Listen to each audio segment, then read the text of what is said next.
Hello and welcome to the X-Files with me, Christiane Amanpour, and Jamie Rubin. and this is our bonus Q&A segment where we answer your questions. And you've been sending them in fast and furious, and we're really grateful. Let's get started. Jamie, ask the first question. Glendon Threads asks, with so much opposition towards Israel's devastating bombardment of Gaza, why was nobody able to stop Israel till now? Christiane, what do you think? Well, I'm going to be very short and sweet. I'm going to say the Biden administration did not lean over its skis enough to tell Netanyahu that enough was enough. But then Trump did. Although Trump did allow Netanyahu to continue bombing Gaza for 9 months. It was when Netanyahu went one step too far and bombed a US ally, Qatar, and also the country, which everybody knows houses the negotiating process. And he bombed them trying to find the Hamas leaders, which he didn't. And that really annoyed President Trump. And he went into high gear to basically hold Netanyahu's feet to the fire and make him agree to this ceasefire. It's a lot of wasted time, but that's it. Jamie, this is for you. Kerry on email. Is Tony Blair really the right person to be leading the peace agreement in the Middle East? Is he just trying to remove the tarnish on his reputation from the Iraq invasion? Good question. But remember, what the question for guys like me is someone the right person for the job? Not his motivations. Maybe that is one of the reasons Tony Blair wants to help make peace in the Middle East, to clean up the reputation that was damaged by the Iraq War. Maybe it is. I don't know. What I do know is that he has the unique ability to take his experience in Northern Ireland, where he was crucial to making peace through the Good Friday agreements, take those experiences of a war that had gone on for generations and figure out how to bring the two parties to yes. And he's got some things that nobody else in the world has: an ability to talk to Netanyahu frankly, privately, honestly, an ability to talk to all the Arab leaders, including the Palestinians, frankly, honestly, and privately. He's won their trust, and he knows how to get things done. I learned a lot from Tony Blair. I spent 6 long months talking to him almost every day on the phone, or certainly 3-4 times a week. And what I learned from him, and I'll say something, that he explained that I thought was really powerful. He explained this concept of every government needs what he called a governing mind. The person at the top has to dictate a way of getting business done. Bill Clinton did that during the peace talks in Oslo. Bill Clinton did that during Kosovo when we were successful. Unfortunately, the governing mind during the Biden administration didn't combine both force and diplomacy and pressure sufficiently. And Donald Trump has been able to do that because people are afraid of him, and Netanyahu's afraid of him. So Blair understands the governing mind concept. He understands how to govern, and governing Gaza is going to be one of the most complicated things the world has ever seen. And having Tony Blair be part of that. And let me just say that Biden did many great things, and I just want to be honest about the difficulty he had in saying enough is enough to Netanyahu. We all know that difficulty, but he did some great things on Ukraine. The world is far better off for him having been president. But Trump only said enough is enough after Bibi Netanyahu bombed Qatar. He let him go for 10 long months for no reason at all, slaughtering Palestinians for no reason at all. So and leaving the hostages there to suffer. And President Biden did force Netanyahu to provide humanitarian aid, and Tony Blinken did. I watched him negotiate under Biden's instructions the provisions of trucks and food and medicine and shelter, and that's where he used his leverage during the first year and 3 months of the war. And unfortunately, that wasn't enough to get Netanyahu to do the right things. But Hamas wasn't ready to make a peace deal a year ago either. They're more willing to do so as a result of getting hammered, as a result of the Arab leaders having had enough, and as a result of the fact that Turkey and Qatar together told them, finally, if you don't accept this agreement, you're out. You can't use Qatar and Turkey as your home base anymore. They weren't willing to do that a year ago. That's important. Let me ask the next one for you. L on email asks, as the Venezuelan crisis increasingly worsens, is there any possibility of the U.S. and Brazil trying to broker a deal to end the current regime? By what means would this be possible? Wow, tough So, question. tough question. Number one, as we speak, it was the Venezuelan opposition leader who won the Nobel Peace Prize. She is in hiding. It's generally assumed and thought and believed that she and her candidate won the last election that the current Venezuelan dictator, Nicolas Maduro, basically stole. But can gunboat diplomacy, which Trump is employing around Venezuela, saying that he's going after the drug cartels, bring peace and democracy to Venezuela? No.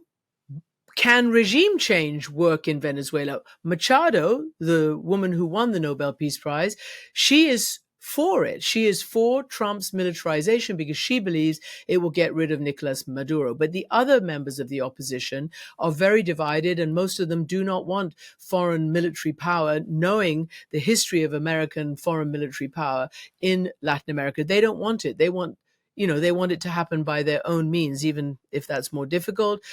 But I think that it's very difficult to see how this can happen in Venezuela, and even if it does happen, yeah, because we saw Jamie, regime change at the bottom, at the end of a barrel or whatever, end of an invasion in Iraq, in Libya, etc. It's a disaster. Let me just add one small point there. Donald Trump is getting some credit for the peace in the Middle East because he's working with the Arab leaders to get the Palestinian Authority to do the right thing and the Gazans to accept things, and working with Netanyahu as well. The questioner asks, can the U.S. and Brazil work together? How can the Brazilians work with the Yeah, United States when Donald I Trump hadn't got to there yet. is intervening in that country by trying to dictate who goes to jail and who doesn't, by trying to tell the Brazilians how to deal with their own information space? There's no way the Brazilians are going to work closely with Donald Trump if he keeps trying to destroy their own democracy and butt into their domestic affairs. And that's why I don't think they're going to work together to achieve an outcome that I think everyone but the Maduro himself wants. Yeah. Well, listen, thank you for finishing my answer. I do appreciate it. You're I very try to do eloquent. that, as that's what Yes, ex-husbands yes, do indeed. sometimes. That's what they do. Jump all over the situation. Trump, yeah, put 50% tariffs all over Brazil. So the answer is no, at least at the moment. So D on email wants to know, since the Supreme Court overturned Roe versus Wade, is it possible that they could overturn their decision to grant Donald Trump immunity for his actions while president? Well, that's a creative question. I think the chances of that are exactly zero. The one thing we've seen about this Supreme Court is that conservative justices have closed their eyes to Donald Trump's anti-democratic actions across the board. It's one of the tragedies of modern America that Supreme Court justices have buried their dozens of years of legal experiences to bend over backwards to justify Donald Trump's behavior when any first degree law student knows that he has violated norms and laws and behaviors that have come to be expected of American presidents. He's perverting the Justice Department. So the idea that they're going to finally put a stop to Donald Trump being president by removing his immunity strikes me as exactly zero. They might, though, in the next weeks or so, come down with more decisions, as you've said before, Jamie, on whether the tariffs are legal, for, when he does them by executive order, and whether his constant deployment of ICE on the streets of American cities is legal and allowed to continue. So we'll see. Let me ask you the next question. Samantha on email. I'd love to know your thoughts on Kamala Harris's book, 107 Days, where she discusses how she has pulled back the curtain on her campaign, vice presidency, and what was happening in the Democratic Party and the White House at the time. I don't know if you've read the book, but we've seen reports about it. What do you think, Christiane Amanpour? Well, I would love to be able to answer, Samantha, because it is a good question, if I'd read the book, but I haven't. So I've only seen the reporting around it, and it's been pretty negative. just as the reporting around her candidacy was negative. I generally do hate seeing these women who step up to the plate basically get slapped around so much. I hate the misogyny that's abroad right now. I hate the idea that somehow it's, woke to believe in women's rights. Sorry, that's just me. I know it's crazy. But Kamala Harris, I think, I don't know enough. Jamie, have you read it? And she was the vice president when you were there. Look, I know her a bit, not much. I believe in women's rights. I also don't think I'm woke, so I think you can be both. And not believing in some of the ideas of wokeness and believe in women's rights. I don't think I could have been married to you for 20 years if I didn't believe in women's rights. Let's put that up front. That's a whole nother discussion. Yeah, that is. But anyway, Kamala Harris was dealt a rough hand. She had a shortened campaign. But let's be honest, she didn't distinguish herself in that campaign. She did beautifully in the debate. I think she trounced Trump in the debate, but that wasn't enough. What could she have done differently in the book? She has a lot of explanations for why she didn't encourage President Biden to make the decision he made earlier. But I think her problem is that she developed political views at a time when the Democratic Party was too much in the thrall of the left of center voters. Remember, Kamala Harris was one of those who on the stage in 2020 was talking about how illegal immigration should be decriminalized, that our border should effectively been open.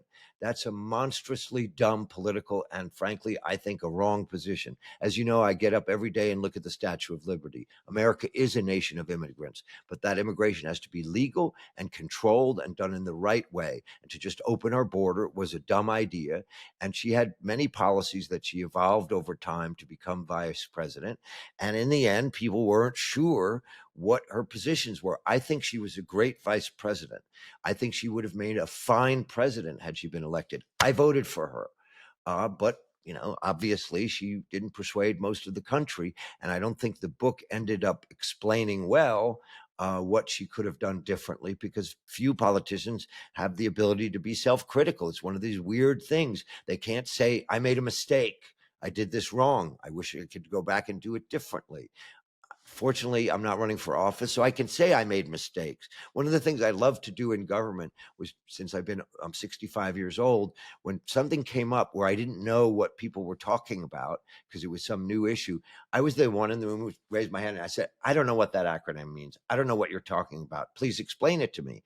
And that's when I discovered that half the room and the people in the room felt the same way, but because they were afraid of admitting they didn't know something, they didn't want to speak up.